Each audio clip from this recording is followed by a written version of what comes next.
పెద్దలకు సభకు నాటకాన్ని వీక్షించడానికి వచ్చేసిన కళాభిమానులకి అందరికీ నా హృదయపూర్వక నమస్కారం.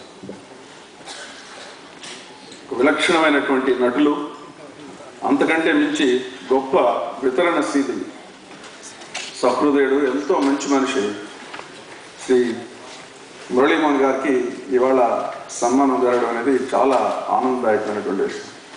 గోపాలకృష్ణ గారు చాలా రోజుల నుంచి చెప్తూ ఉండేవారు ఇలా చేయాలని. ఎందుకంటే మొదటి నుంచి కూడా ఆయన గోపాలకృష్ణ గారు చేసేటువంటి ప్రయత్నానికి వెన్నట్టుండి సహాయ సహకారాలను అందించి ప్రారంభ దశలో కూడా ఎంతో సహాయం చేసినటువంటి గొప్ప మనిషి.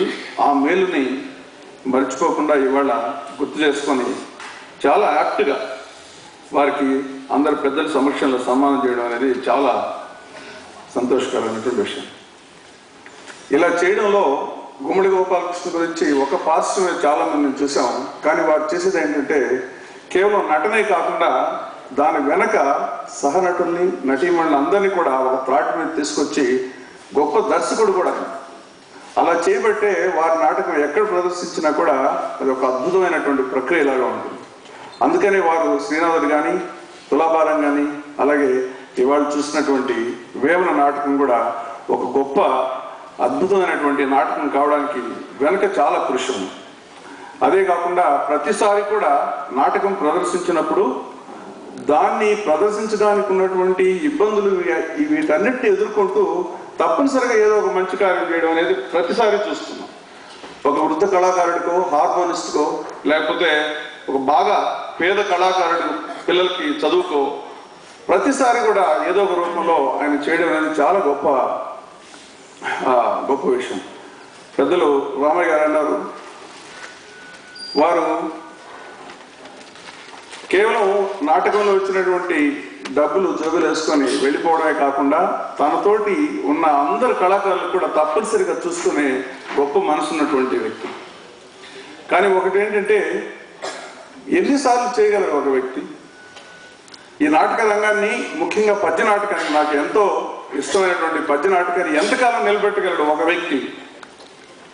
ఇది కేవలం ఇంతవరకు పద్య నాటకం అంటే గ్రామీణ నేపథ్యం ఉన్న వారికి మాత్రమే ఇష్టంగా ఉండే దశలో ఉండి క్రమేపీ మరుగున పడి దాని యొక్క స్థితి తగ్గిపోయే పరిస్థితుల్లో వారు ఇవాళ ఒక అంబాసిడర్ లాగా వచ్చి ఈ రెపరెపలాడుతున్నటువంటి పద్య నాటకాన్ని గొప్పగా నిలబెట్టినటువంటి వ్యక్తి.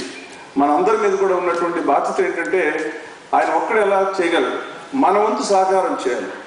అందులో ముఖ్యంగా భాషాభిమానులు, మన సంస్కృతిని అభిమానించేటువంటి వ్యక్తులందరినీ కూడా తీసుకొచ్చి ఇక్కడ మీరేం చేయనక్కర్లేదు, ఒక్కసారి చూడండి ఎంత గొప్పగా ఉంటుందో, ఒక్కసారి నెమరు వేసుకుందాం, చూసుకుందాం. ఎంతో 100 సంవత్సరాల నుంచి 1000 సంవత్సరాల నుంచి ఉన్నటువంటి సంస్కృతి ఇందులో ప్రతిబింబిస్తుంది. దీన్ని ఒక్కసారి వచ్చి చూసి ఆనందించండి అని చెప్పినప్పుడు ప్రతి ఒక్కరు కూడా ఎంత గొప్పగా ఉంటుందా అనేది. అలాగే భాషను కాపాడుకోవాలి, మన సంస్కృతిని కాపాడుకోవాలి. భాష, సంస్కృతి రెండు పోతే కేవలం చచ్చిన జాతి అవుతుంది. ఎన్ని విదేశాలకు వెళ్ళినా, ఎక్కడికి వెళ్ళినా, ఎంత అభివృద్ధి అయినా మనకంటూ ఒక గుర్తింపు ఉండాలి అనే భావన కలిగజేయడానికి తప్పనిసరిగా ఈ పద్య నాటకం పనిచేస్తుందని గాఢంగా నమ్మేవాళ్ళలో నేను. అలాగే కేవలం ఇంత గొప్ప నాటకం ఇటువంటి నటులతోటే అంతరించిపోకుండా భవిష్యత్ తరాలకి ఇది అలాగే అందాలి. ఇంకా కొత్త కొత్త పోకడలను, కొత్త డెవలప్మెంట్స్ని తీసుకొని ఇది ముందుకు వెళ్ళాలి, ముందు తరాలకి ఇది అందాలంటే గుమ్మడి గోపాలకృష్ణ గారు చెప్పినట్టు తప్పనిసరిగా ఒక శిక్షణ